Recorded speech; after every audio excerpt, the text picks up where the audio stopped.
힘드네요. 네. 나이 마흔에 첫 아이를 얻어가지고 네. 지금 7개월째인데, 차라리 주식이 더 쉬운 것 같아요. 어, 이거, 그러지. 네, 정말 주식이 힘드네요. 더 쉽다고요? 왜냐면 어, 주식은 사놓고 제가 아무것도 안 해도 알아서 크거든요. 근데 음, 아이는 계속해서 제가 신경 쓰고 이렇게 노력을 해야지 큰 거니까 어, 그런 부분에서 확실히 고난이도인 것 같습니다. 모든 육아를 먼저 하신 분들 존경하고 있습니다. 그럼 그 말씀은 주식은 되게 좋은 거를 고르셔서 떨어질 예. 때도 별 염려가 없고 기다리기만 하면 된다, 뭐 이런 건가요? 그렇죠. 그러니까 처음에 고르는 거에서는 제가 보기에는 어느 정도 뭐 공부도 해야 되고 의사결정도 해야 되고 그런 부분이 공수가 들어가지만 일단 매수 버튼을 누르고 나서는 그러니까 모든 거를 올바르게 했다고 하면은 매수 버튼을 누른 후에 사실 생기는 고민들은 적어도 육아에서의 고민에 비할 바는 아닌 것 같거든요. 어, 그렇죠. 그래서 특히 잠깐, 우리나라에는 훌륭한 기업들이 많으니까 그런 우리나라 기업들 직원분들 열심히 한 거를 믿고 있으면은 사실 주식 투자는 근본적으로 굉장히 쉬운 거라고 생각을 합니다. 네. 와, 그 아기 키우시면은 잠도 잘 못 주무시잖아요. 네. 간단하게면은. 네. 주식 투자하실 때 잠 못 이루는 밤은 없으셨나요? 저는 마이너스 70%까지 빠졌을 때도 그냥 잤어요. 오, 종목에 왜냐면 대한 자신감인가요? 그런 것보다 시간에 대한 확신인 거죠. 음, 왜냐면 시간이 지나가야 해결된다. 그러니까 시간이 지나가면 해결되고, 하지만 시간이 지나가야 해결되는 거기 때문에 내가 할 수 있는 거는 더 많이 자는 것밖에 없다. 그런 생각을 했었고요. 실제로 이거는 그냥 뭐 제가 우스갯소리를 한 얘기가 아니라 앙드레 코스톨란이라고 하는 이제 유명한 1900년대 그때부터 이제 주식 투자를 시작했던 그 구루가 얘기한 거죠. 우량 주식을 골라서 매수를 하고 수면제를 먹고 몇 개월 동안 푹 자라. 뭐 이렇게까지 얘기를 했었거든요. 근데 음, 그런 걸 보면은 주식이라는 게 시간을 가지고 농사를 짓는 것과 더 비슷한 것 같고, 그래서 시간을 보내는 거에 있어서 그렇게 초조해할 필요는 없는 것 같아요. 근데 이게 마이너스 70 정도면은 너무 많이 빠진 거라서 상패가 될 수도 있는 거고 내가 잘못 고른 걸 수도 있다라는 회의감이 들 수도 있잖아요. 네, 의심. 그렇죠. 그런 건 근데 없어요. 이제 그 네. 당시 저 같은 경우에는 코로나 때 증시 전체가 반토막으로 폭락했을 때여서 그랬던 거기도 하고, 어, 상패 위험이 있는 기업들은 사실은 매수 이전에 걸러낼 수 있어요. 그냥 뭐 대부분 상패 이유라고 하는 것들이 뭐 불성실 공시라든지 어 뭐 재무 잠식이라든지 아무튼 그 전에 사업 보고서나 이런 다양한 히스토리들로 확인을 할 수 있는 요소들이 많기 때문에 어 상패가 될 주식을 사놓고 불안해하기보다는 아예 사질 않는 게 맞는 것 같고요. 네.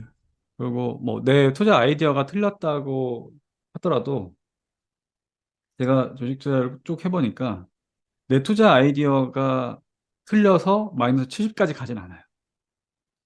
내 투자 아이디어와 상관없이 잘못한 게 있기 때문에 마이너스 70 반토막 이하까지 가는 거거든요. 거의 8, 90% 이상의 그런 손실 케이스는 그냥 살 때 너무 비싸게 산 거라고 예. 생각합니다. 근데 그거는 본인들도 살 때부터 비싸게 산다는 거를 어지간해서 알고 있어요.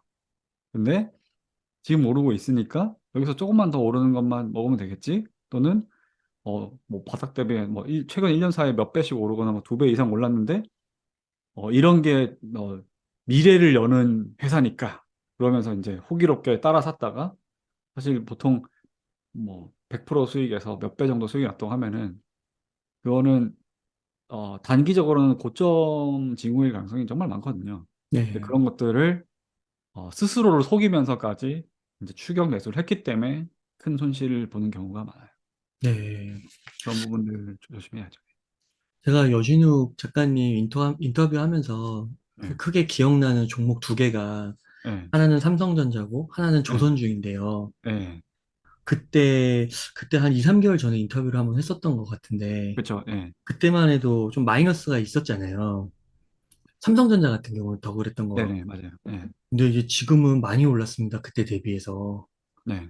그때도 비슷한 말씀으로 기다리면 된다고 하셨었는데, 진짜 그렇게 됐네요. 네. 저도 근데 사실 제가 작년, 제 기억에 삼성전자 같은 경우에 작년 5월에 샀었거든요. 네. 사람 인체에 비유하면은 저는 무릎이라고 생각하고 샀는데 그게 발 뒤꿈치까지 갔어요. 어, 그리고 그 주식이 턴을 했습니다. 그래서 아직 저도 어 사실 뭐 제가 일반 직장인이어서 계속해서 월 현금 흐름이 있고 월급이 들어올 때마다 추격 매수를 할 수 있었다 그러면은 평단가를 훨씬 낮출 수 있었을 것 같은데 저도 그냥 그 말하자면은 거치식 투자죠. 거치식으로 사놓고 거기에서 추가적인 액션을 취할 수가 없었어 가지고 이제 그 수익권으로 들어선 거예요. 어, 네. 지금 한 5%? 뭐 그 음, 정도 수익권인데 5% 수익까지 오기까지 1년이 걸린 거죠. 어, 네. 근데 아마 그런 저와 동일한 이제 시점에 투자를 했는데 직장인이라서 추격 매수를 했다. 그러면 그런 분들은 이미 두 자릿수 이상 수익률을 기록을 하고 있을 거예요. 어, 예. 그리고 이제 와이프 같은 경우에는 항상 제가 물리는 거 보고 들어가거든요. 그래서 와이프는 저보다 수익률이 좀 더 좋아요. 삼성전자 아, 우선주로 가지고. 그러시군요. 예, 예. 그러면 지금 시점에서는 좀 삼성전자 어떻게 보세요? 그래서 그 제가 이제 작년에 네, 그 아마 오늘이 제가 웅달책방에서 인사를 드린 게 거의 한 일곱 번째 정도 될 거거든요. 네, 근데 한 절반 정도는 계속 삼성전자 얘기를 했었던 것 같아요. 그리고 이제 계속해서 비율을 쉽게 드리기 위해서 저는 무릎에서 샀었고 이게 정강이로 갈 수도 있고 발목으로 갈 수도 있다. 뭐 혹은 무릎에서 더 안 빠지고 올라갈 수도 있다. 이런 다양한 시나리오들을 말씀을 드렸었는데 그렇게 보면은 삼성전자는 지금도 무릎이라고 생각을 해요. 어, 네. 왜냐면 제가 샀을 때 제가 무릎에 샀는데 아직도 무릎인 거죠. 어, 그래서 매수를 고민하시는 분들이 있다고 하면은 지금 당장 추격 매수를 해서 금방 쉽게 손쉽게 즐겁게 돈을 벌지는 못할 거라고 생각합니다.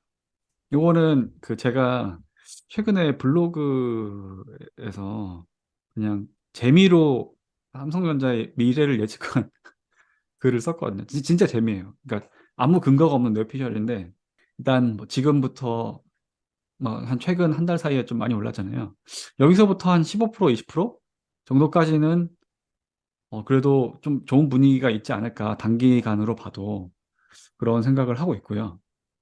그럼 보통 어떤 일이 벌어지냐면은 그 정도까지 올랐다 그러면 이제 지금이 7만 전자인가요? 제가 우선주라서 정확하게 기억하는데 뭐 네, 8만 전자 능선을 넘어간다든지 뭐 한 그쯤 갔을 때 반부문이라고 하잖아요. 반도체 부문 온다. 그거를 확인하고 추격 매수하는 사람들이 생깁니다. 음, 근데 지금 메모리 반도체 사이클을 봤을 때 아직 모든 게 해결된 상황이 아니에요. 그러니까 주가가 회복은 하더라도 더디게 회복할 거거든요. 또 그런 식으로 지금 뭐 저야 뭐 아직 수익이 크진 않지만 진짜 바닥에 잡았던 사람들은 이미 두 자릿수 이상 한 20% 이상까지도 수익이 났을 거예요. 그럼 네, 그런 분들은 이제 엑시트를 고민하거든요. 네, 그런 수급적인 부분에서 이미 수익이 충분히 난 사람들이 다른 사람에게 주식을 넘길 고민. 그리고 새로 들어온 사람들은 어느 정도 바닥 대비 상승을 했기 때문에 그 부분에서 욕심이 생겨서 들어온 분들의 고민. 이런 것들이 부딪히기 때문에 이게 부침 없이 바로 쫙 가지는 않아요. 네, 그러면은 단기간에 뭐한 15에서 20% 정도 상승이 됐다 그랬을 때 그걸 확인하고 들어온 분들은 물릴 가능성이 있습니다. 그러니까 네, 그게 물린다는 게 뭐 그렇게 큰 작년에 투자를 했던 분들처럼 막 큰 손실을 본다는 게 아니라 사도 재미가 없을 거예요. 네, 그러니까 소소하게 뭐 10% 내외의 수익이나 상승에서 그 수익이나 손실에서 이제 지루해하는 거죠. 왜냐하면 그런 어떤 매물대가 소화되는 과정은 분명히 시간이 좀 걸릴 거거든요. 그러면 그렇게 뒤에 따라 들어왔던 분들은 주로 어떻게 행동하냐면 막상 추매해 놓고 보니까 성과가 재미가 없는 거예요. 그럼 그때 되면 또 다른 어디 뭐 올해도 그렇지만은 뭐 2차 전지 엔터 막 이런 거 가면은 그, 그 마음이 동하잖아요. 아, 저런데 지금이라 따라가는 게 낫지 않을까? 음, 분명히 이제 그 반도체 외에도 그런 유혹을 주는 다른 섹터들이 있을 거거든요. 그러면 이제 삼성전자를 뒤늦게 추매했던 분들은 성과가 시원찮으니까 팔고 지금 더 핫한 주식으로 또 옮겨 탑니다. 네. 삼성전자를 샀을 때랑 똑같은 논리인 거예요. 아, 지금 핫하니까 저걸 가야겠구나. 이게 과거에도 정확하게 일어났었어요. 언제였냐면 2020년에 코로나발 3월 달에 대폭락이 끝나고 강세장으로 변했을 때 거의 모든 섹터들이 돌아가면서 크게 순환매를 했었고, 근데 삼성전자는 좀 늦게 올랐어요. 음, 2020년 여름부터 가을까지는 삼성전자 주가가 그렇게 좋지가 않았어요. 근데 그때 삼성전자를 태어나서 처음으로 3월에 샀던 분들도 다 팔고 나갔어요. 큰 수익을 네. 못 보고. 근데 그 상황이 앞으로도 굉장히 유사하게 흘러갈 수 있어요. 이거는 삼성전자의 업황이나 산업의 업황 때문이 아니에요. 수급. 사람들의 심리의 어떤 본질적인 부분 때문이에요. 네. 음, 추매를 한 분들이 재미가 없으면 먼저 팔고 나가요. 그런 매물들이 소화가 되고 나면은 그 사이에 무슨 일이 일어나냐? 세월은 더 흐르고 실제 산업 사이클이 돌아옵니다. 메모리, 어, 메모리 반도체 영업이익률이 폭주하기 시작할 거고, 그럼 그때부터 삼성은 다시 랠리를 시작할 거예요. 제가 예전에 웅대택방 나와가지고, 그때가 삼성전자 주가 거의 바닥권이었을 때, 전자가 하락을 멈추고, 상승으로 전환해서 전고점을 돌파하려면 세 가지 요소가 필요할 것이다. 라고 어, 말씀드렸는데, 첫 번째가 그 당시에 달러 환율이 우호적으로 바뀌어서 외국인 수급이 들어와야지 바닥을 찍을 것이다. 그리고 그 두 번째가 메모리 반도체의 어떤 수급이라든지 그 가격이라든지 이런 제일 기본적인 산업적인 지표들이 돌아서야 할 것이다. 그리고 마지막으로 전고점을 넘어서려면 이제 그 메모리 반도체 자체의 사이클이 다시 돌아오고 모두가 그러니까 반부몬이 아니 반부모 아시죠? 그래서 이제 반도체가 대세가 되고 어, 슈퍼 사이클 얘기가 또 나오고 그렇게 되면은 그때가 이제 주가가 전고점을 돌파해서 좀 큰 수익을 낼 수 있는 때다 이렇게 세 가지로 나눠서 설명드렸었는데 그 1단계는 이미 소화가 됐고요. 네. 지금이 이제 2단계로 가는 어떻게 보면은 초입이라고 저는 생각을 해요. 그렇게 봤을 때 어, 지금 들어온 분들은 앞으로 단기간으로 그렇게 막 즐겁지는 않을 거라고 생각하고요. 네. 그래서 이제 그 실제 사이클이 돌아와서 그 가격이 엄청나게 올라가고 수익성이 막 영업이익률 막 40%막 이렇게 나오고 그런 식으로 하면서 이제 뉴스에 반도체가 도배가 될 때 그때 어, 처음에 추매했다가 도망가는 분들이 다시 들어올 거예요. 음, 그러니까 저는 그럴 거면은 지금 추매를 하더라도 한 못해도 2년 버틸 각오하고 안 파셨으면 좋겠어요. 어, 근데 사놓고 조금만 성과가 안 좋으면 다시 팔고 나가버리거든요. 근데 그분들이 언제 들어오냐면 항상 이제 또 그 고점에 들어와요. 음, 삼성전자 그 밸류에이션 기준으로 보면은 PBR 2를 돌파한 이후에 어, 예. 그때 꼭 이제 물리로 들어온 분들이 있어요. 그게 과거 흐름으로 보면은 2020년 11월, 12월, 1월까지 제가 알기로 아마 고점을 2월인가 1월인가 그때 찍었던 걸로 기억하는데 그 무렵에 다시 사람들이 진입을 할 거예요. 네. 근데 뭐 작년부터 투자한 분들, 그다음에 올해 초부터 투자한 분들, 이런 분들 중에서 뭐 팔 사람들은 다 팔고, 저처럼 끝을 한번 보겠어라고 기다리는 분들은 뭐 얼마나 수익이 들어올지는 모르겠는데, 이제 제가 개인적으로 기대하는 제가 투자한 거에 대한 기대 수익률은 50%에서 한 100%그 정도 생각하고 있거든요. 어, 만약에 저보다 좀 더 싸게 산 분들은 한 150%까지도 수익을 가능하다고 봐요. 왜냐하면 정고점을 돌파한다고 가정하면 그 정도 상승률이 나오거든요. 그렇게 해서 한 2, 3년에 걸친 투자를 성공적으로 끝내고 엑시트하는 분들이 있을 거예요. 근데 그분들이 마지막에 진입하는 분들에게 팔고 나오겠죠. 음, 그게 이제 제가 생각하는 삼성전자의 시나리오입니다. 어, 그러면은 그 시나리오를 전제하면 네. 앞으로 한 2, 3년 안에 네. 최소 50% 정도는 상승할 수 있다고 보는 거네요. 저는 그렇게 봐요. 왜냐하면 일단 경쟁자가 딱히 없잖아요. 뭐 신규 음, 경쟁자가 올 가능성도 없고 물론 이제 삼성전자 같은 경우에는 하이닉스처럼 퓨어 그 메모리 플레이어에 비해서는 비메모리 쪽도 고려를 하고 해야 되긴 하지만은 그냥 메모리 반도체 자체의 사이클만 보더라도 뭐 지금부터 2년 투자하겠다고 그랬을 때 수익이 나쁠 거라고는 생각 안 합니다. 네. 그러면 지금 가격을 보니까 7만 2천 원 정도대인데, 네. 한 50% 하면은 10만 전자네요. 그렇죠. 그렇게 되겠죠. 예. 어, 그러니까 요즘에 그 증권사 쪽에 계신 분들도 말씀하시는 거 이렇게 레포트 보니까 8만 전자는 좀 무난하게, 그러니까 지금부터 한 10%, 15%는 무난하게 보시는 것 같고, 네. 10만 전자도 불가능하지 않다. 네. 그렇게 얘기하시는 분들이 많으신 것 같더라고요. 네. 올해 안에 10만 전자를 깬다 이거는 뭐 어, 저한테는 고려하는 시나리오는 아니에요. 네, 당연히 그런 게 와준다면야 그 감사하겠지만 네, 뭐 그 정도까지 욕심을 내지는 않고요. 근데 실제로 아마 8만 전자 이후에 들어왔다가 단기적으로 큰 성과 못 보고 이렇게 그 물린다고 해야 되나? 그러니까 물린다기보다는 이제 좀 애매한 상태에 걸쳐 있는 분들이 꽤 많을 거예요. 네, 네. 그거는 변할 수가 없어요. 그냥 인간의 본성인 것 같아요. 어, 네. 그렇구나. 근데 이렇게 보니까 진짜 외국인들은, 외국인들하고 기관은 진짜 계속 사는데, 네. 개인들은 왜 계속 팔까요? 그 부분도 저도 고민을 해봤는데, 네.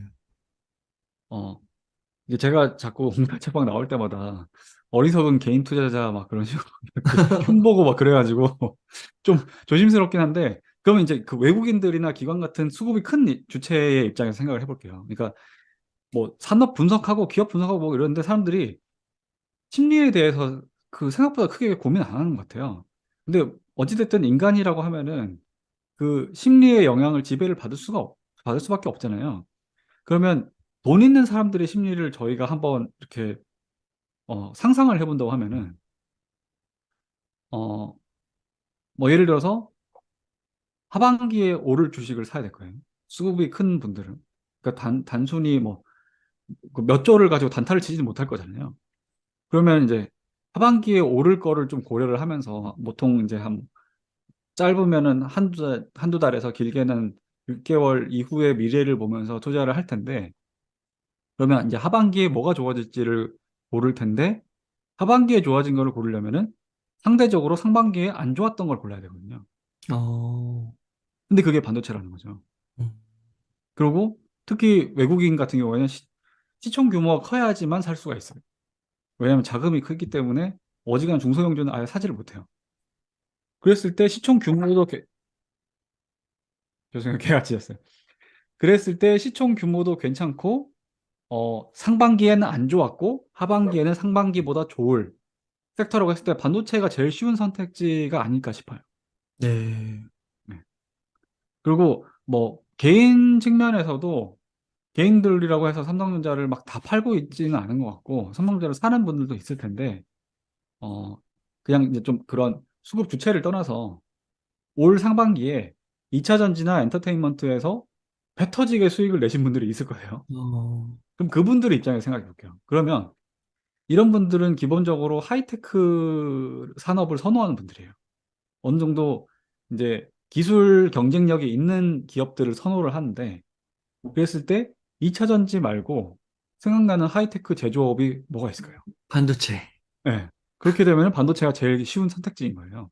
음, 상반기에 안 좋았기 때문에 부담이 없고, 하반기에는 상반기보다 좋을 거라는 것들이 굉장히 많은 컨센서스가 형성이 돼 있고, 그러다 보니까 선택하기 쉬운 그 이제 옵션이라는 거죠. 그렇게 봤을 때 아마 지금 좀 큰 수급들이 뭐 외국이나 기관 이런 쪽에서 삼성전자나 SK하이닉스 같은 이제 반도체에 좀 대형 시총을 가지고 있는 쪽을 담는 게 아닐까 그렇게 생각을 합니다. 네. 그러면은 그 작가님께서는 저희가 그 상반기 때는 어떻게 보면 2차 전지가 굉장히 핫했잖아요. 네, 그리고 이제 상반기에 끝에 이렇게 접어들면서 반도체가 좀 오르기 시작한 것 같은데 네. 그럼 주도주가 좀 2차 전지에서 반도체로 바뀌었다 이렇게 얘기할 수 있을까요? 주도주 측면에서는 저는 잘 모르겠어요. 그러니까 2차 전지 같은 경우에 조정을 받다가 지금 약간 이제 반등을 했잖아요. 근데 2차 전지는 저는 이제 건드리지를 못하겠어요. 사실 공부도 안 했지만은 뭐 그거에 대해 후회는 하고 있지만 지금 입장에서 투자의 고려 대상은 아닙니다. 어, 그러니까 앞으로 주도주가 하반기에도 2차 전지가 주도주가 된다고 하더라도 저는 절대로 안 따라갈 거예요. 왜 그러신 거죠? 그냥 송충이는 솔잎을 먹어야 되니까. 그러니까 그런 분들 있을 거예요. 2차 전지를 올 초에 못 샀는데 2차 전지의 어마어마한 상승을 보고 그러다가 지금 좀 조정을 받았으니까 다시 탑승을 해야 되는지 그런 걸 고민하는 분들이 있을 거거든요. 맞아요. 어, 저는 개인적으로는 좀 그렇게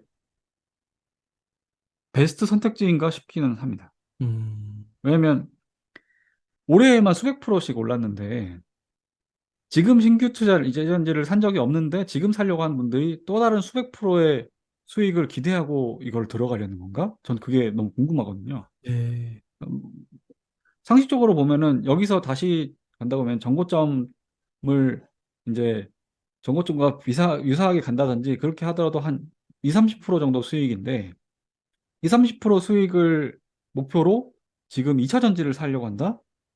그러면은 사실은 오히려 더 안전하고 명확한 선택지들이 많아 보이거든요. 네. 아까 반도체 얘기도 했지만. 그러니까 2차 전지에서 몇백 프로씩 수익이 난 분들은 다시 2차 전지에 들어가지는 않을 거예요. 아, 그냥 그게 산업의 분석을 떠나서 사람의 심리가 그럴 수밖에 없어요. 내가 이거 왜냐면 아실 거예요. 2차 전지의 올해의 상승률은 굉장히 유례 없는 상승률이고 아무리 실력이 있는 투자자라고 하더라도 10년에 한 번 만날까 말까 한 그런 성과예요. 근데 이거를 또 한 번 더 맛보겠다? 이 도파민의 분비를 한 번 더 맛보겠다? 그렇게 따라 들어갈 것이냐. 적어도 올바른 판단력을 가지고 2차 전지에서 수익을 낸 분들이. 음, 그러면 지금 2차 전지를 고민하는 분들은 그 고점 대비해서 좀 빠졌으니까 그래서 들어간다 정도의 센스를 가지는 분들이 너무 많을 거거든요. 네, 네. 그렇게 보면은 그 고려를 하는 피어 그룹들의 심리 상태나 어떤 어,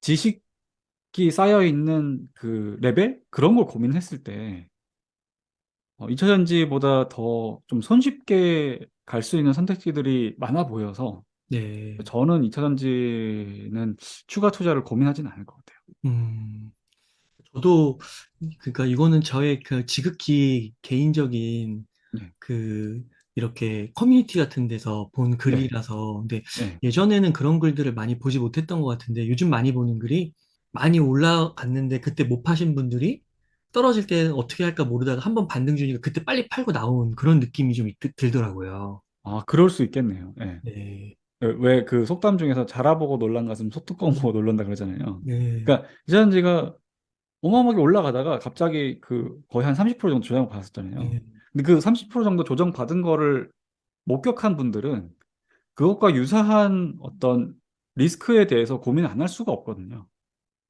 그래서 왜 그 격투 같은 거, 그 격투 스포츠 같은 데서도 한 번 맞았던 부위는 계속 의식하게 되잖아요. 근데 그렇게 보면은 2차 전지가 뭐 영원히 오르기만 하는 주식이 아니라는 거를 한번 깨달은 분들이 다시 와가지고 그 바닥 지금 단기 바닥을 잘 짚어냈다고 해가지고 정고점까지 기다린다 그렇게는 안 할 가능성도 있겠네요. 네. 2차 전지에 확신을 가지시는 분들은 공부도 더 많이 하시고 좀 더 길게 보시면 좋겠네요. 네. 그리고 아마 네. 2차 전지에 확신을 가지고 공부를 많이 하신 분들은 늦어도 작년 말이나 올 연초에 사셨을 거예요. 그래서 그런 아, 분들은 오히려 뭐 조정을 받는다고 하더라도 다시 정고점을 그 탈환할 때까지 몇 년 정도 더 길게 보고 투자를 하실 테니까 뭐 그런 음, 분들은 제가 걱정할 분들은 아니고요. 예. 근데 오히려 제가 진짜 걱정되는 분들은 제가 주로 이제 마지막 저서에서 계속해서 언급했던 그런 유형의 실수들 있잖아요. 엄청나게 큰 시세를 받고 나서 잠깐 조정을 받았는데 뒤늦게 따라 들어갔다가 더 크게 물리는 분들이 많아서 그런 건 좀 조심을 하셔야 될 것 같아요. 네. 그러면은 작가님께서 아까 그 이제 2차전지보다는 그 반도체 그리고 삼성전자 이런 쪽으로 이제 투자를 하신다고 말씀해 주셨는데 만약에 삼성전자가 진짜 말씀해 주신 대로 최소 50% 정도 이렇게 한 2, 3년에 걸쳐서 올라간다고 하면 네. 저희 지수도 막 2,900, 3,000까지 올라갈 수가 있겠네요. 그렇지 않을까요? 어, 근데 그 지수 자체를 제가 예측을 못하지만 갑자기 2,900, 3,000을 간다고 해서 놀라진 않을 것 같아요. 왜냐면 그냥 제 일반적인 투자자의 상식을 벗어나는 지수를 너무 많이 봐서 사실 코로나 때 1400까지 간 것도 정말 그 예상할 수도 없었고 이해도 안 되는 지수였거든요. 네. 그러고 나서 바로 그 3000을 넘어서고 그런 것들도 사실은 상상하지 못했던 것들이고 작년에 워낙에 내려가는 것만 봤으니까 사람들이 어떤 지수의 레벨에 대해서 기대감이 꺾여 있는데 이러다 그 모든 사람들의 어떤 기대나 예상을 뒤엎는 지수가 나온다고 하더라도 놀랄 것 같지는 않아요. 음. 그러면은 그 삼성전자 같은 경우가 어 이런 것도 있더라고요. 그러니까 며칠 전에 고용 지표가 나오면서 미국 고용 지표가 안 좋아져가지고 이제 경기 침체로 들어선다고. 네. 그래서 여기서 한 번 더 크게 좀 폭락이 나올 수도 있다.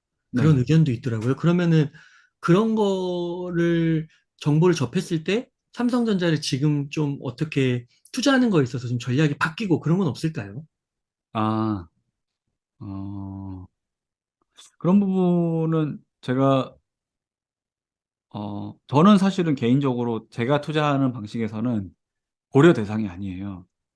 근데 이제 그런 부분을 고민을 하는 분들은 실제로 많기는 하잖아요. 어떤 미국과의 커플링 효과 때문에 뭐 미국이 기침하면 한국은 몸살에 걸린다고 네. 그런 어떤 그 경제적으로 종속된 구조에 의한 어떤 그 데미지 그런 거를 고민하시는 분들이 있는 것 같은데 어 제가 생각하는 그러니까 저의 어떤 사고 방식은 하반기로 갈수록 좋아질 수밖에 없는 섹터에 투자를 한다고 하면은 그런 지수 레벨이나 어떤 미국과의 커플링 때문에 고민할 거는 아무것도 없다고 봐요. 음, 그러니까 우리나라의 모든 주식이 다 빠지는 게 아니거든요. 그 중에서도 수혜를 보는 것들은 반드시 있을 수밖에 없고, 그럼 그런 섹터들은 오히려 나 홀로 상승을 하는 경우도 있어요. 네. 뭐 작년에 태조 이방원이 그런 식이었던 거고요. 그래서 어찌됐든 그 투자자들은 그 중단기적인 미래가 지금보다 밝은 섹터에 투자를 하시면 되고, 네. 하반기로 갈수록 좋아질 섹터, 그러니까 상반기에 안 좋았던 섹터, 이런 쪽으로 잘 포지션을 잡아 놓으셨다면은 그런, 어, 그 미국 경기 침체 때문에 불안해하실 필요는 없다고 보고요. 근데 거기에서 조금 더 생각을 발전시켜 보면은 미국은 실제로 지금 침체를 걱정하고 있는데 코스피가 2600을 뚫고 간 건 사실은 하극상이잖아요. 왜 이런 일이 일어난 왜 이런 일이 일어나고 있는지에 대한 그 부분을 생각해 보시면은 좀 힌트를 얻을 수 있지 않을까 싶은데 저는 그 개인적으로는 그 지금 한국은행 이창용 총재님 있잖아요. 창드래곤이라고 부르는 이 이창용 총재님이 정말 어, 일을 잘하시는 것 같아요. 네. 근데 그게 한국의 금리를 잘 세팅하는 게 아니라 소통을 되게 잘하시는 것 같아요. 그러니까 우리나라의 어떤 경제 주체에게 메시지를 굉장히 알아듣기 쉽게 명확하게 잘 던지시는 것 같아요. 왜 네. 그 미 연준 같은 경우에도 그런 시장과의 소통을 굉장히 중요하게 생각을 하잖아요. 근데 그런 커뮤니케이션 능력 측면에서 이창용 총재님이 정말 그 되게 이렇게 약간 그 기존에 본 적 없는 화법으로 스마트하게 잘 가이드를 해주시는 것 같아요. 심지어 요즘 주식 투자하는 분들은 상드래곤의 리딩을 따라간다 막 이런 우스갯소리도 하거든요. 네. 근데 금리가 역전됐어요. 그러니까 한국 금리는 안 올리고 있는데 미국 금리 계속 올라가고 보통 이러면은 뭐 달러로 다 유출된다 뭐 난리 난다 막 이러는데 실제로 지금 그런 일이 벌어지지 않았잖아요. 네, 한국 기업들에 대한 채권도 잘 팔리고 있고. 근데 거기서 힌트가 있지 않을까 싶은 거예요. 네. 단순히 미국의 어떤 내수 경기의 침체에 의해서 한국 시장에 영향을 받기에는 뭐 글로벌 공급망의 재편이라든지 아니면 뭐 엔터테인먼트 같은 우리나라의 어떤 독자적인 기업에 그 잘하고 있는 부분이라든지 단기적인 그 경기 침체의 영향에서 상대적으로 좀 떨어져 있는 산업 그 포트폴리오라든지 이런 복합적인 요인들이 작용을 해서 우리나라의 어떤 경제적인 체력이 예전에 비해서는 더 강해진 거 아닌가 그런 생각이 좀 희망회로를 돌리자면 들기도 하거든요. 짧게 포인트만 다시 정리를 해드리면은 하반기에 좋아질 섹터에 투자하면은 걱정 안 해도 된다. 어, 그리고 만에 하나 그런 어떤 매크로적인 측면에서 걱정이 된다고 하면은 어, 이미 미국은 기침을 몇 번 했는데 우리나라가 지금 갑자기 이렇게 튼튼하게 그 잘 가고 있는 요 모습에서 또 다른 힌트를 얻어야 되지 않겠느냐 그렇게 말씀드리고 싶습니다.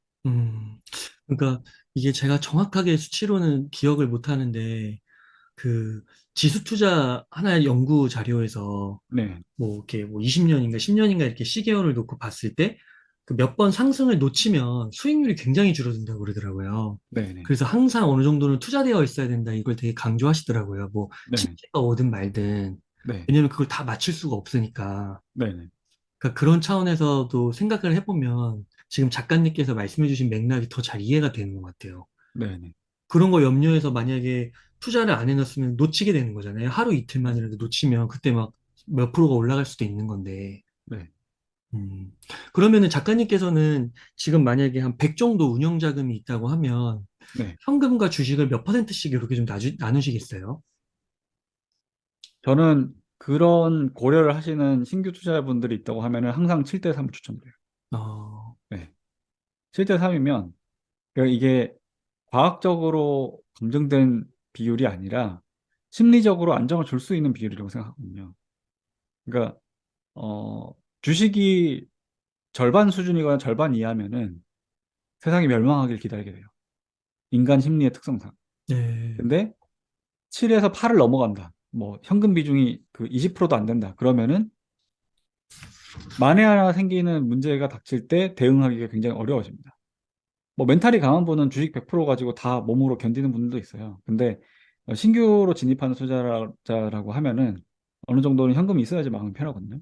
그렇게 봤을 때 마음이 편하면서도 위기를 대응할 수 있고 그러면서도 적절한 수익률을 취할 수 있는 그러니까 시장이 좋아졌을 때 수익률을 취할 수 있는 비율이 저는 제 생각엔 7대 3 정도인 것 같아요.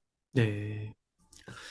또 작가님 질문을 좀 드리고 싶은 게 그 삼성전자가 지금 바닥 대비해서 30% 거의 넘게 오른 것 같아요. 아, 그랬나요? 네, 되게 많이 올랐어요. 5만 1,000원에서 지금 7만 2천 원이니까 아, 그러네요. 예. 진짜 많이 올랐는데 이게 근데 딱 봤을 때 특별한 호재가 없었던 것 같거든요. 네. 그리고 막 재고도 넘친다고 그러고 램 가격도 안 좋다고 그러고 음, 그래서 이게 돌아서더라도 되게 힘들 거고 네. 시간도 오래 걸릴 거고 막 이런 얘기를 했던 것 같은데 그 부분에서 네, 그러면 그 당시에 그러니까 바닥 그 30% 정도 지금 30% 정도 수익을 낸 분들이 왜 샀을까에 대해서 생각해 보면 될 것 같아요. 근데 아까도 비슷한 말씀을 드렸었지만 어, 올해 말 정도에 충분한 수익을 얻을 수 있는 섹터를 찾고 있었고 어, 그 시총 규모가 큰 섹터를 찾고 있었고 그렇다고 하면은 반도체가 좋은 선택지였을 거고 어, 반도체 특히 메모리 반도체의 사이클 특성상 그 모든 거가 좀 투명하게 공개가 되어 있다 보니까 사람들이 항상 서로 눈치 게임을 보거든요. 그게 작년 하반기부터 올해 상반기까지 벌어졌던 일인 것 같아요. 다들 반도체가 올해 말쯤부터는 좋아질 거라고 생각을 하고 있지만 어느 누가 먼저 선뜻 고양이 목에 방울을 달려는 사람들은 없었어요. 왜냐? 시간 손해를 볼까 봐. 근데 어, 제가 생각에는 정교하게 계산해서 타이밍을 맞춘 분들보다는 그냥 시간 손해에 대한 고민을 안 했던 분들이 먼저 샀던 것 같아요. 네, 이 정도면 싸니까. 그런 네, 식으로 샀던 분들이 한 30% 정도 수익을 냈을 것 같고. 지금부터 이제 따라가는 분들은 늦게 따라간 만큼 기대 수익률은 낮추겠지만 더 정확한 타이밍, 그러니까 오르는 걸 보고 사겠다, 턴하는 걸 보고 사겠다라고 하는 분들의 싸움이 되겠죠. 그런 어떤 사람들의 반도체라는 업종의 특성상 그 사이클의 선반영 이런 것들의 눈치 싸움 때문에 조금 더 주가가 빨리 올라간 거 아닐까 그렇게 생각을 합니다. 그 작가님께서는 한 이렇게 최근 한 달 정도 이렇게 오를 거라고 혹시 예상은 하셨나요? 저요? 네. 어, 반도체가 이만큼 오를 줄은 몰랐고요. 어, 근데 제가 그 제 블로그에 그게 언제였더라? 글을 쓴 적이 있었어요. 아, 그 3월에 미국, 중국, 유럽 파생 만기 그게 아마 한 3월 19일 그쯤이었었거든요. 근데 그때 우리나라 코스피 지수도 그 당시에 좀 바닥까지 갔었을 때였어요. 올해의 그 단기 저점이었던 것 같아요. 근데 그때 제가 블로그 글에다가 이야기를 했던 게, 코로나 때도 뭐 팬데믹이고 뭐고 하지만 결국에는 그 파생 만기 때 그 빚을 못 갚는 사람들이 달러를 유출시키면서 지수가 빠졌던 거다라고 말씀드렸었고, 그렇게 보면은 올 3월 그 셋째 주에 어떤 단기적인 하락도 어, 파생 만기가 지나가고 나면 변곡점이 생길 수도 있다라는 글을 썼었어요. 근데 그 즈음이 뭐 모든 사람들이 단기적 그 심리적으로 굉장히 지쳐 있을 네. 때였는데 약간 변곡점이 됐었던 것 같거든요. 그래서 이제 그 무렵부터 해서 좀 그러게요. 근데 제가 예상한 것보다 꽤 많이 올랐네요. 네. 음. 코스피가 막 2,600까지 올라갈 거라고는 생각 못 했으니까. 그러니까 이게 되게 진짜 주식을 모르겠는 게 그때는 진짜 삼성전자 사는 거 네. 제가 이제 저는 유튜브를 하니까 네. 끼는 게 조회수거든요. 네. 옛날에는 삼성전자 코로나 때는 삼성전자라는 게 제목에 걸리면 몇만 뷰는 먹고 들어갔거든요. 네. 네. 근데 불과 몇 달 전까지만 해도 삼성전자를 걸면 조회수가 그렇게 안 나왔어요. 아, 점점 줄더라고요. 그리고 댓글도 무슨 반도체냐, 2차 전지지. 근데 이게 이렇게 바뀌는 게 정말 좀 신기한 것 같은 것 같아요. 근데 그게 사실 주가의 흐름을 보면 신기하지만 음. 사람들의 반응을 보면은 당연할 수도 있는 것 같아요. 와, 제가 최근에 읽고 있는 책이 도파민 네이션이라고, 네. 그 인간의 뇌가 중독에 취약한 구조고 모든 인간은 자기 나름의 중독에 빠져 있다는 주제의 책이거든요. 이 책을 정말 재밌게 보고 있는데, 그냥 적어도 투자에서는 인간들은 디폴트로 멍청하다고 생각하고 그 반대로 행동하면은 무조건 알파 수익을 낼 수 있는 것 같아요. 어, 특히 그 웅 대표님처럼 그런 댓글의 반응이나 조회수 같은 걸로 군중의 심리적인 그 반응을 바로바로 관찰하실 수 있는 분이라고 하면은 그것만 가지고 역발상 투자를 하셔도 굉장히 괜찮은 수익을 내실 수 있을 것 같아요. 와,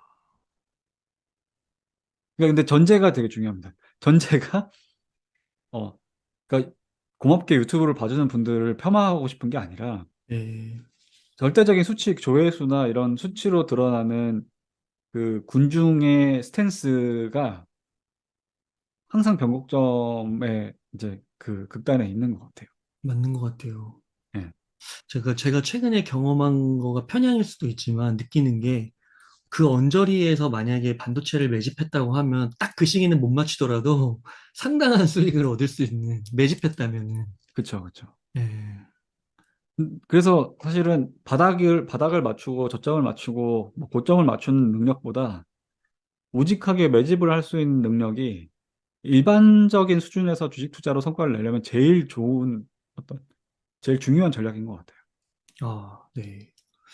그러면은 지금 삼성전자 그 PBR 말씀해 주셔가지고 봤더니 지금 한 1.4까지도 올랐네요, 벌써. 그때 작가님하고 인터뷰할 때 막 1.0, 1.1 한 요 정도였던 것 네, 같은데. 1.1 바닥 갔었죠. 네. 와, 1.4까지 올랐습니다. 이제 이게 네. 거의 뭐 2까지도 갈 수 있다라는 거죠. 근데 이제 그게 저는 좀 조심스럽게 천천히 가지 않을까라고 생각을 음, 하는데, 음, 어, 가기는 갈 수밖에 없을 것 같아요. 네. 이전에 모든 사이클이 그래왔었고, 특히 그 코로나 이후에 삼성전자가 2021년 1월인가 그때 고점을 찍을 때는 PBR 2.2를 넘어섰던 것 같거든요. 그래서 그런 부분들을 보면은 이번에도 어떤 메모리 반도체 산업의 특징을 봤을 때 비슷하게 흘러가지 않을까. 그거는 인간의 본성이다. 네, 이렇게 얘기를 하고 막 지식이 전달이 돼도 결국 그 현상은 벌어질 것이다. 그렇지 않을까 생각합니다. 사실 되게 이렇게 무모할 정도의 그 과감한 예측이긴 한데, 음, 왜냐면 사람들이 안 바뀌더라고요. 음, 네, 그렇군요. 지금부터 이렇게 만약에 삼성전자가 계속 이렇게 올라간다고 하면 그게 그 반도체 산업에 이렇게 사이클이 있다고 하잖아요. 예. 그러면 지금 이제 거의 저점을 이렇게 통과하면서 상승 사이클에 진입을 하는 거다. 이렇게도 해석할 수 있는 걸까요? 그렇게 해석, 그러니까 100% 정답은 아니지만, 기존의 진폭, 그러니까 진폭이라고 하면은 그 사이클이 다가왔던 주기를 제가 말씀드리는 건데, 거의 이제 한 3년에서 4년이었거든요.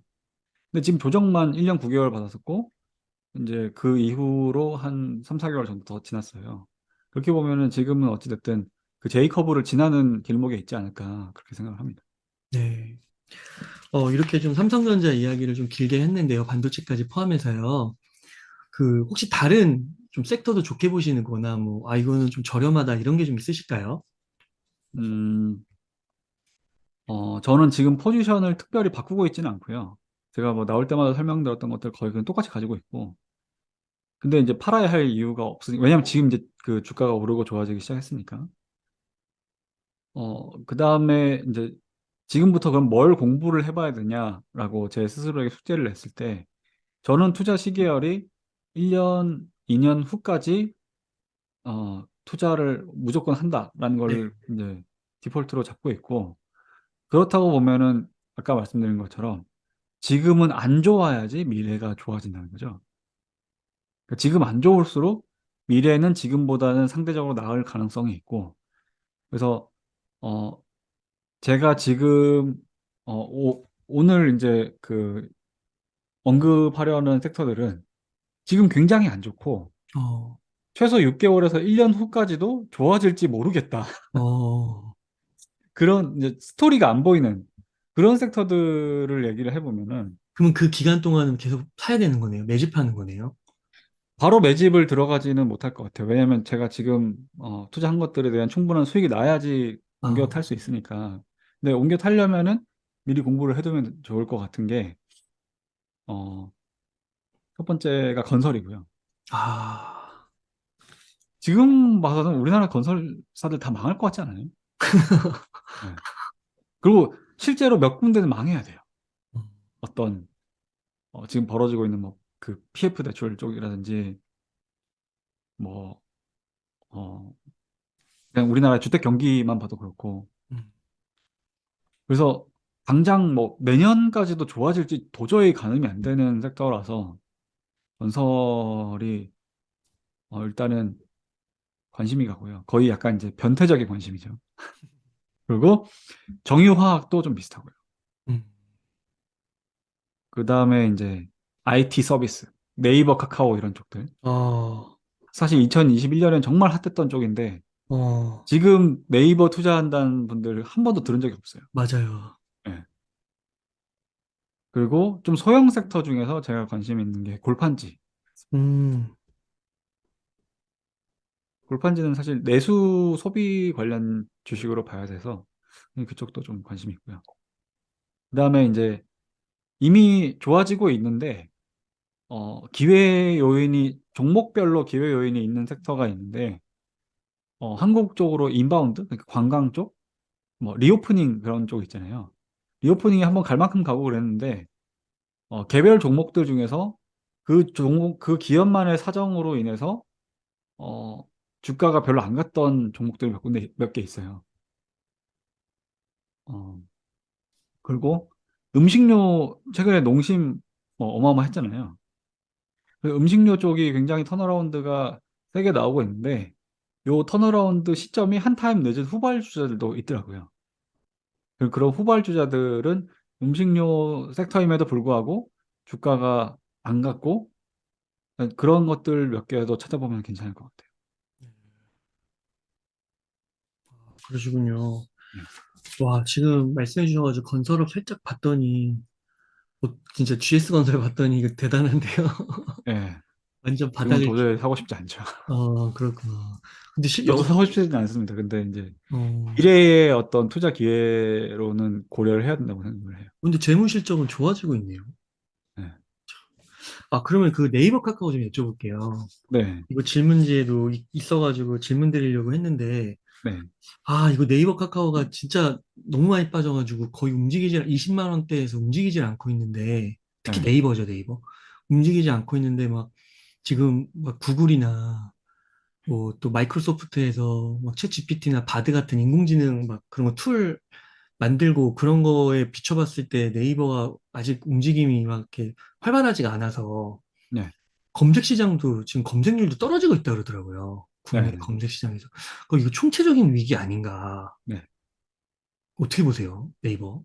어, 일단 저는 그러니까 어찌됐든 우리나라에서 IT 서비스 어, 섹터를 산다 그러면 네이버 아니면 카카오잖아요. 근데 카카오는 개인적으로는 비선호로 좀 스탠스를 바꿨어요. 그러니까 뭐 사게 되면 네이버나 카카오 둘 중에 하나 사면 되는 거 아니냐라고 했을 때 원래도 좀 그 카카오보다 네이버를 선호하긴 했지만 카카오 자체에 대한 투자는 지금은 좀 고려 대상에서 아예 제외를 했고요.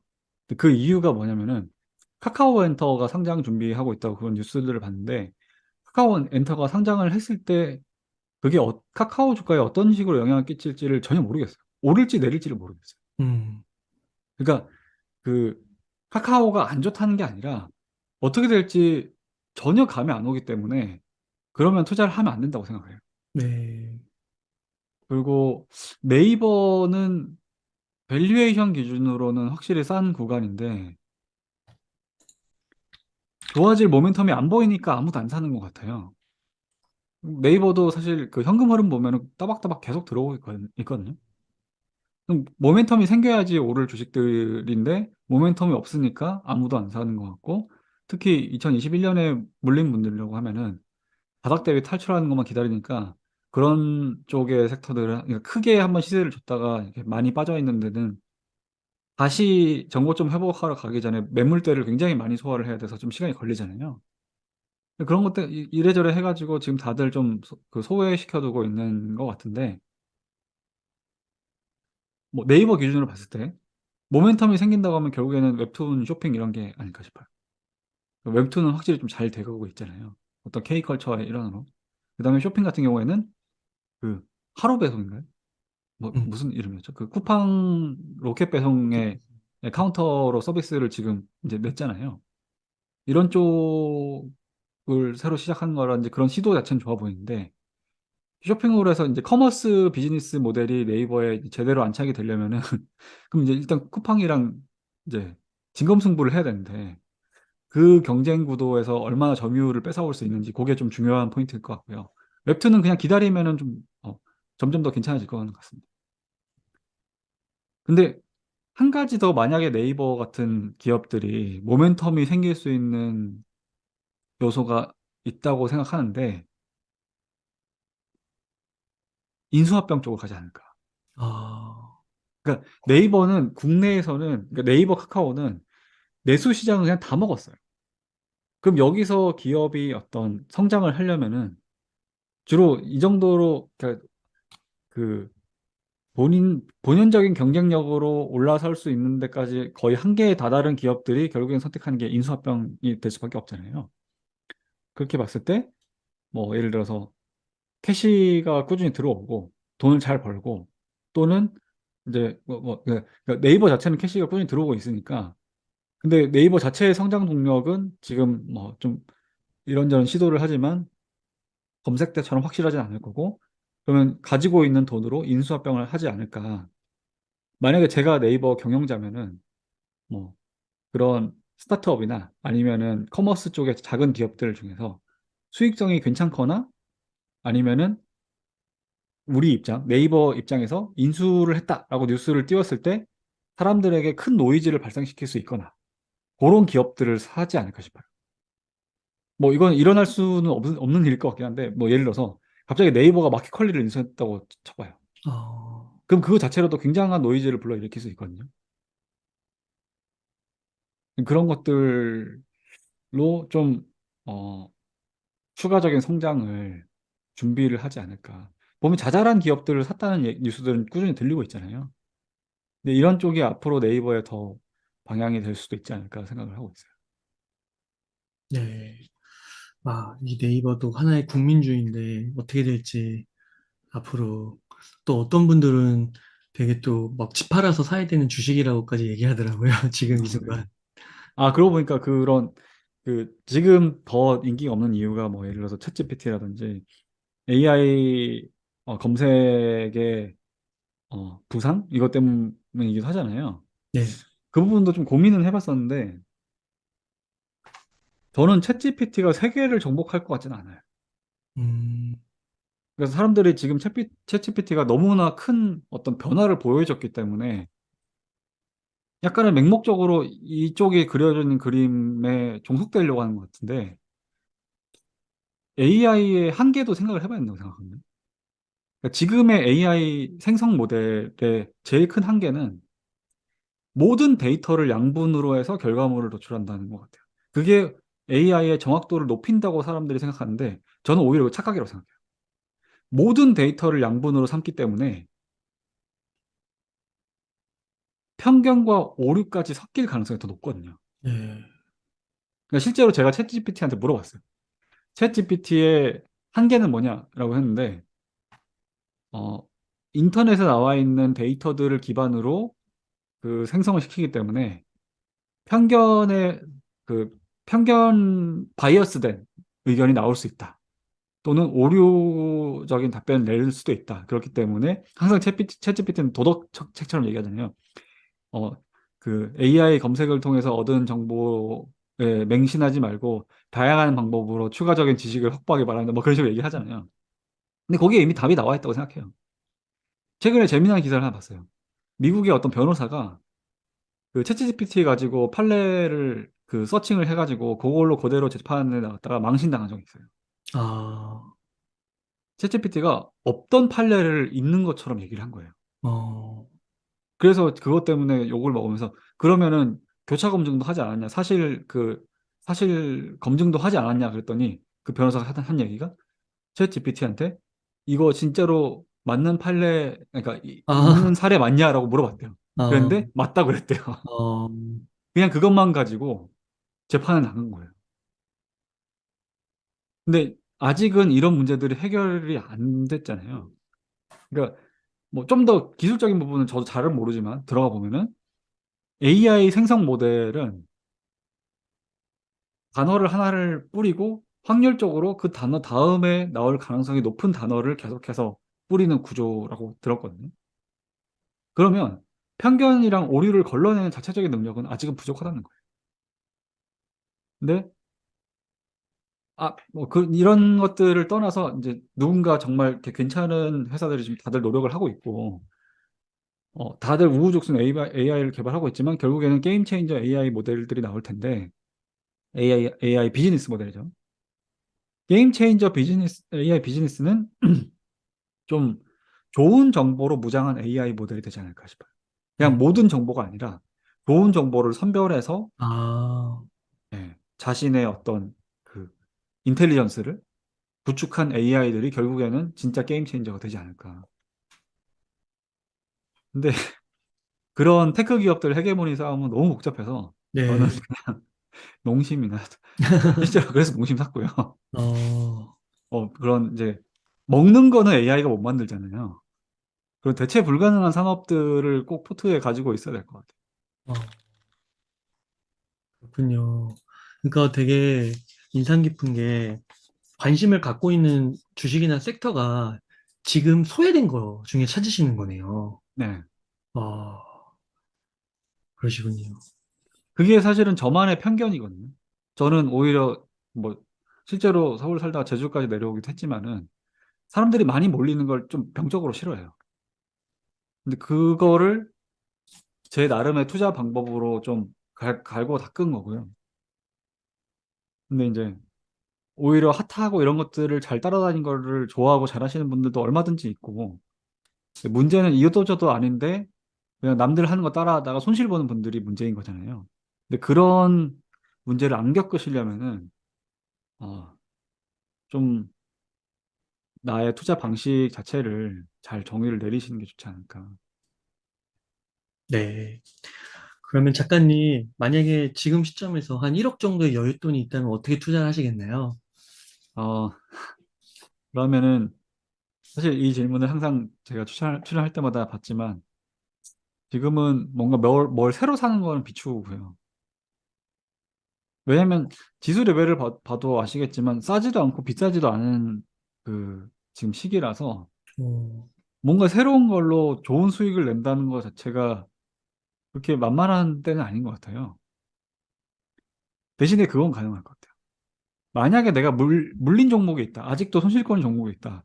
그러면 물타기 하기엔 너무 좋은 시기인 것 아, 같아요. 네. 왜냐하면 이미 나는 손실권이기 때문에 이걸 더 산다고 해서 뭐 손해 볼 건 없는 거고요. 근데 이런 평단가를 낮춰놨을 때 나중에 걔네가 차례가 돌아오면은 또 더 큰 수익금으로 돌아올 수 있으니까 그런 형태로 활용하시면 어떨까 싶어요. 음, 혹시 지금 물린 주식 가운데서 안 오른 거 갖고 계신 분들은 예. 사도 될까요? 그게 제가 작년에 아마 저희 옹달 책방 나왔을 때 그 말씀 드렸었는데 약세장이 한창 진행되고 있을 때 미리 그거를 좀 말씀을 드렸었어요. 약세장이 끝나면은 진정한 포모를 맛볼 것이다. 뭐 어떤 단독 섹터들이 굉장히 잘 가거나 순환매를 하면서 그때 내가 갖고 있는 종목만 안 오를 때 다 같이 빠지는 약세장보다 훨씬 심리적으로 쪼들리고 고통스러울 거라고 말씀을 드렸었거든요. 네, 근데 맞아요. 그 일이 올 상반기에 그대로 일어나 버렸잖아요. 2차 전지나 엔터 같은 이런 특정 종목을 못 가지고 있었던 분들 대상으로. 그래서 이제 그런 분들이라고 하면은 일단은 내가 보유하고 있는 섹터가 앞으로 투자 측면에서 지속 가능한지를 먼저 보긴 해야겠지만, 어, 그 지속 가능성이라고 하면은 하반기에 좀 힌트가 있고 하반기에 좋아질 섹터인가? 상반기보다 하반기가 나을 것인가? 그게 맞다고 보는데 그런 흐름이 명확한 쪽은 이미 선취매는 늦었어요. 반도체를 보셔도 아시겠지만. 만약에 내가 지금 이런저런 것들 물려 있는데 나는 2차 전지도 없었고 엔터도 없었고 반도체도 없었어. 조선도 없었어. 그러면 그냥 내 자리 지키시는 게 더 나을 수도 있어요. 그러니까 올 하반기에 바로 큰 수익을 못 내더라도 내년 상반기에 더 큰 수익을 내면 되잖아요. 음, 그렇게 생각하시는 게 훨씬 나을 것 같아요. 특히 저희 방송 보고 계신 분들은 본업이 있고 투자금이 계속해서 불어나는 분들이잖아요. 그러니까 투자 성과가 불어나는 게 아니라 추가적으로 투자금을 불입할 수 있는 뭐 월급을 탄다든지 뭐 그 장사해서 돈을 번다든지 그런 추가적인 돈이 생기는 분들이라고 하면은 물타기, 물타기, 물타기 그러다 또 불타기 아니었네 다시 물타기 이걸 계속 하다가 계속 버티다가 나도 모르게 커진 투자금이 더 큰 수익금으로 돌아오는 경험. 그러니까 그렇게 많이 모았던 게 시세에 터지기 시작하면은 내가 최종적으로 확보하게 된 수익금도 훨씬 커지는 거잖아요. 그렇죠. 제발 그 경험을 한 번이라도 해보셨으면 좋겠어요. 이거는 제가 2020년부터 계속 얘기를 했는데 결국 못 견디고 팔고 내가 판 게 어마어마하게 올라가는 것들을 보고 괴로워하고 그리고 또 다른 거에 물리고 또 다른 거를 너무 일찍 팔고 계속해서 그런 실수를 반복하시는 분들이 너무 많았거든요. 그래서 그런 어떤 버티고 버텨서 큰 수익을 내는 경험을 꼭 한 번은 해보시기 바라고 실제로 그래요. 그런 식으로 물렸다가 탈출하는 그 주식들 있잖아요. 탈출 너무 빨리 하면 안 돼요. 어, 그냥 본전에서 끝내고 그러시면 안 돼요. 음, 아마 무섭겠지만, 다시 빠질까 봐 무섭겠지만, 적어도 20, 30% 이상, 만약에 내가 2년을 물렸다 그러면 한 40% 이상 수익을 내는 경험을 하셔야 됩니다. 그걸 하고 나면 주식 투자가 달라 보일 거예요. 네. 저는 그렇게 생각합니다. 네, 제가 이제 나올 때마다 조선주를 좀 오랫동안 보유를 하고 있었다고 말씀드려가지고, 네, 최근에 조선주에 대한 관심이 꽤 많아졌더라고요. 네, 많이 올랐어요. 바닥 대비. 예. 근데 조선주도 저는 좋게 보고 가지고 있지만 아무에게나 추천을 못 하겠어요. 어, 왜냐면 이게 진짜 진짜 상남자의 주식이고 이거 진짜 가지고 있으면은 정말 많은 어떤 멘탈 낭비가 소요되거든요. 그러니까 조선 섹터 같은 경우에는 다른 섹터랑 분석법 자체도 달라야 되고 뭐 일반적으로 PER 계산하고 뭐 분기 실적 모멘텀하고 그렇게 투자하는 섹터가 아니에요. 기다리는 시간 지평은 더 달라요. 그래서 뭐 2년 후까지 보유를 한다라고 보면은 지금은 상승 초반이라고 보고, 근데 반도체랑 비슷할 거예요. 그냥 계속해서 조정 없이 올라가기만 하진 않을 거예요. 근데 한 2년쯤 뒤라고 보면 지금보다는 무조건 많이 올라 있을 거예요. 어, 그리고 개별적 조선주 같은 경우에는 섹터 자체에 포함되어 있는 뭐 기자재를 제외하면은 메인 플레이어들이 많지는 않은데, 현대 쪽 계열이랑 삼성중업, 대우조선해양, 곧 하나오션이 되겠죠. 그 삼중 대조 한화 이렇게, 그 삼중 현대 한화 이렇게 있는데, 현대 계열은 그 재무적으로 좀 탄탄했기 때문에 작년 고점에서, 그러니까 작년에 좀 먼저 올랐어요. 그러다가 이제 실적이 빠르게 개선이 안 되니까 기대감에 빠지면서 좀 많이 조정을 받았고, 그게 이제 다시 회복하고 있는 흐름이고, 삼성중공업이랑 대우조선해양, 그러니까 하나오션은 재무 구조가 좀 안 좋았고 적자도 크게 봤던 만큼 한 타이밍 늦게 지금부터 좋아지기 시작했어요. 그런 상황인 거를 고려해서 이제 개별적인 종목을 고르시는 게 맞는 것 같고, 조선은 단타 치실 분들은 그냥 가시길 바랍니다. 음, 오지 마세요. 네, 실패해도 속상하고 성공해도 속상할 거예요. 단타가 성공해도 속상할 거예요.